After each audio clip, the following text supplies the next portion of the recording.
గౌరవనీయులు Balamallu sound పెంచమన్ BRS రాష్ట్ర కార్యవర్గ సభ్యులు జిల్లా పార్టీ అధ్యక్షులు గౌరవనీయులైన ప్రజాప్రతినిధులు మాజీ ప్రజాప్రతినిధులు లక్షలాదిగా తరలివచ్చిన ప్రియతమ కార్యకర్తలు సైకిళ్ల మీద ఎడ్ల బండ్ల మీద పాదయాత్ర పథికులుగా అనేక పద్ధతుల్లో అనేక ప్రాంతాల నుంచి ఈ సభకు విచ్చేసిన ప్రతి ఒక్కరికి పేరు పేరున వందనం శుభాభివందనం. మీ అందరికీ కూడా తెలంగాణ రజతోత్సవ శుభాకాంక్షలు నేను తెలియజేస్తా ఉన్నాను.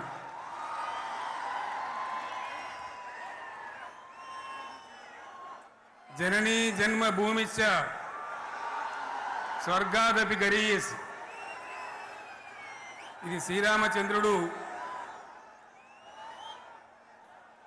లంక మీద యుద్ధం చేసి రావణ సంహారం చేసి అయోధ్యకు తిరిగి రావాలి అనేటువంటి ఆలోచనలో ఉన్నప్పుడు రాముల వారి సోదరుడు లక్ష్మణుడు సహా ఆయన వెంట ఉన్న చాలామంది పెద్దలు లంక చాలా సువర్ణమయంగా ఉంది, అద్భుతంగా ఉంది, మనం ఇంకా అయోధ్యకు ఎందుకు ఇక్కడి నుంచే పరిపాలన చేద్దామని అంటారు. దానికి శ్రీరామచంద్రుల వారు ఒప్పుకోలేదు.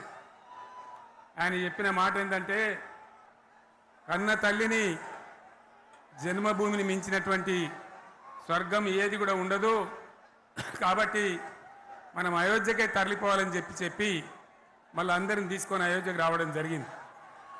అదే స్ఫూర్తితోని చాలా గందరగోళ స్థితిలో ఉన్నటువంటి, దిక్కు తోతని స్థితిలో ఉన్నటువంటి, ఆత్మహత్యలకు ఆలవాలమైనటువంటి, వలసలకు నిలయమైనటువంటి ఒక ఘోరమైన ఆపదలో వలసవాదుల విషకౌగిలిలో చిక్కి నలిగిపోతున్న తెలంగాణ రాష్ట్రాన్ని ఎట్టి పరిస్థితుల్లో విముక్తి చేయాలని, స్వరాష్ట్రం సాధించాలని, జనని జన్మభూమిని మించిన వేరేది లేదని చెప్పి నేను ఒక్కడిగా బయలుదేరి ఆనాడు తెలంగాణ ఉద్యమానికి శ్రీకారం చుట్టడం జరిగింది.